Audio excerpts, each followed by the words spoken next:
अपने लोगों के लिए कुर्बानी देनी होगी। जहां तक टिकट का सवाल है, तेजस्वी जी आ रहे हैं, उनको कहिए और हम लोग भी बोलेंगे, टिकट सीमा को ही मिले, किसी और को नहीं। मैंने तब भी उनको कहा था कि इनको आप सस्पेंड कीजिए, सस्पेंड नहीं किया गया। कल मैं गवर्नर साहब से मिलूंगा और गलतफहमी में न रहे प्रशांत सिंह, इसकी पूरी जांच एसआईटी से हो, चाहे हाईकोर्ट जाना पड़े, जब तक प्रशांत सिंह की नौकरी नहीं खाएंगे चैन से नहीं बैठेंगे। हम किसी को नहीं बकसते हैं, चाहे भगवान काहे नहीं हो। लाली यादव को न्याय मिलेगा जब तक मैं जिंदा हूं। उनकी सुरक्षा मेरी जिम्मेदारी है, उनके बच्चे का खुशी मेरी जिम्मेदारी है। जब तक हम हैं, इनकी सुरक्षा भी होगी, लाइसेंस भी होंगे। जो जो लोग इसमें इन्वॉल्व हैं उसको सजा भी मिलेगी।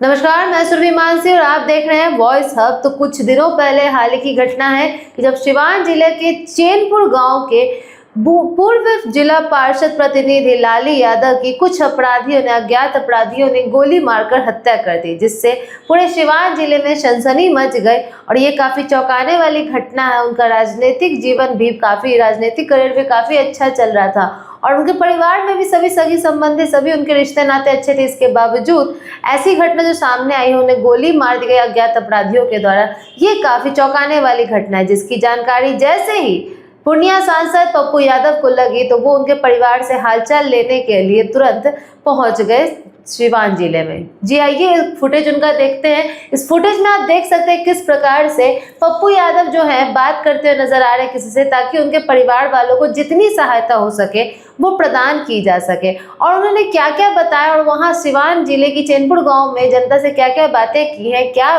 बोला है, आइए जानते हैं। रिक्वेस्ट है थोड़ा सा, हम कहलिए कि हमारे परिवार से थोड़ा बारे में बोलिए, इनका लाइसेंस वाला कर दो, एकदम दिल से कर दो, परिवार की तरह ओकरा कर दो। सुरक्षा परमानेंट एकरा कर दिया।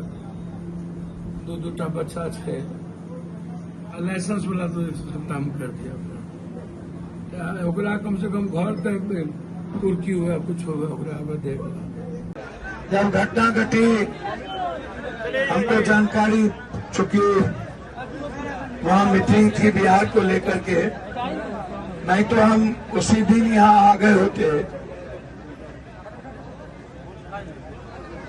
इतना बड़ा घटना, एक साजिश, और कह करके एक होता है कि चलो दुश्मनी थी, कोई ऐसी बातें थी, शासन कह करके एक ऐसे आवाज को बंद किया गया जो आवाज किसी जाति का नहीं था, जो आवाज गरीब गुरबा का था, जो आवाज सभी उन लोगों का था जिनके साथ न्याय नहीं होता था, जिनके लिए कोई लड़ने की हिम्मत नहीं करता था, जिनके लिए कोई जिंदगी देने की ताकत नहीं रखता था।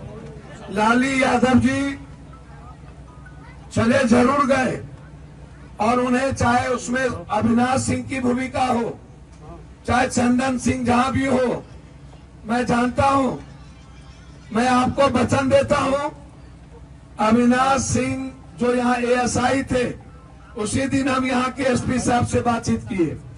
कल भी 3 बार मेरी एसपी साहब से बातचीत हुई, प्रशांत सिंह अभी भी हुई।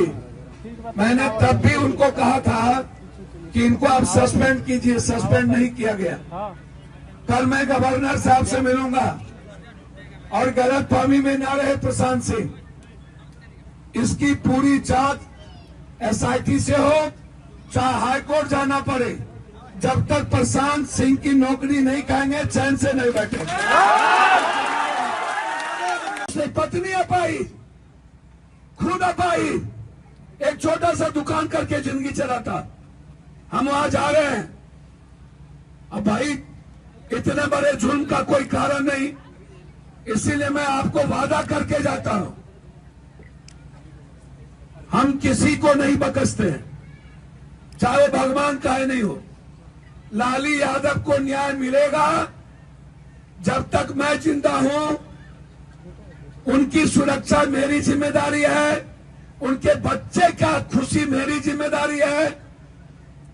जब तक हम हैं इनकी सुरक्षा भी होगी, लाइसेंस भी होंगे। जो जो लोग इसमें इन्वॉल्व हैं उसको सजा भी मिलेगी। मैं मंगल पांडे जी से आग्रह करूंगा, मंगल जी आप मंत्री हैं, भगवान नहीं है। और ऐसा नहीं है कि अलाउद्दीन के चिराग है और आप सब दिन मंत्री रहिएगा, आपकी भी बारी आएगी। ये ख्याल रखिएगा मंगल भाई। आप ऐसे गंदे लोगों को सपोर्ट करना बंद करिए। हत्या करने में उनकी भूमिका है और डीएसपी आके उल्टे धमकाता है, बारे बार उनके भाई को कहता है कि बड़ा आदमी है, कैसे हाथ लगा दें। उन्हें मरवाने में बड़ा आदमी की भूमिका होगी। वो मरवाएंगे, हत्यारे पालेंगे, 10 तो शूटर रखेंगे और समाज के लिए बोलने वाले लोगों को मरवा देंगे और वो हो गए बड़ा आदमी। डीएसपी साहब मेरा आग्रह है आपसे, हर परिस्थिति में आप उनके घर को ढाइए। मैंने एसपी साहब से कहा यदि नहीं ढाइएगा तो लड़ाई आर पार होगी, जरूरत पड़ेगी तो पूरा सिवान नहीं बिहार बंद करेंगे। अपने लोगों के लिए कुर्बानी देनी होगी। जहां तक टिकट का सवाल है, तेजस्वी जी आ रहे हैं, उनको कहिए और हम लोग भी बोलेंगे टिकट सीमा को ही मिले, किसी और को नहीं। मैं इन्हीं शब्दों के साथ आप बेफिक्र हैं, चूंकि मुन्ना जी की यहाँ भी जाना है। ये लड़ाई मेरी है और ये लड़ाई हम लड़ेंगे। बहुत बहुत धन्यवाद। तो जैसा कि आपने देखा, उन्होंने साफ साफ उनके परिवार को सांत्वना दी, उनसे मिले, उनसे बात की और कहा कि जितना हो सके हम अपने तरफ से मदद करेंगे, जितना मदद हो सके उतना करेंगे। आपके बच्चों का ध्यान भी रखेंगे, उनकी पढ़ाई अच्छी चल सके इस बात का भी ध्यान देंगे, ऐसा और पप्पू यादव ने कहा है। जब भी ऐसी कोई घटना उनके सामने, उनकी जानकारी में मिलती है तो वो हमेशा ऐसे परिवार लोगों की मदद करने के लिए मौके पर पहुंचते हैं और उनसे वार्तालाप करके उनकी समस्याओं को सुनते और जितना हो सके अपने तरफ से उनकी मदद करते हैं। इसी प्रकार पूर्व जिला पार्षद प्रतिनिधि जो कि सिवान जिले चैनपुर गांव से थे, लाली यादव, उनके परिवार को सहायता प्रदान करने के लिए और उनकी समस्याओं को जानने के लिए पप्पू यादव मौके पर पहुंचे और उन्होंने ये दावा किया है कि उनके बच्चों की पढ़ाई में जितना हो सकेगा उतना सहायता करेंगे। साथ साथ चैनपुर गांव की जितने भी जनता थी उनको भी ये दावा किया है कि तेजस्वी यादव जल्द से जल्द यहाँ आएंगे और वो यहाँ की समस्याओं को सुनेंगे और जितना हो सके उसका समाधान भी निकालेंगे। अब ये आगे देखना होगा कि प्रशासनिक व्यवस्था इस पर कोई कार्यवाही कर पाती है कि नहीं, क्योंकि जिला पार्षद प्रतिनिधि लाली यादव की हत्या एक आपराधिक घटना है जो कि कुछ अज्ञात अपराधियों के द्वारा की गई है। तो कब इन अपराधियों का पता चलता है और इस पर कितनी कठोर कार्रवाई होती है ये तो आगे देखना होगा। बाकी प्रशासनिक व्यवस्था इस पर पूरी तरह से अपना निगरानी रखी हुई है, जांच पड़ताल जारी है और पप्पू यादव तरफ से भी पूरी सहायता जारी है। आपको ये जानकारी कैसे लगी हमें जरूर बताएं। सब्सक्राइब करें, बेल आइकन प्रेस करना ना भूलें। धन्यवाद।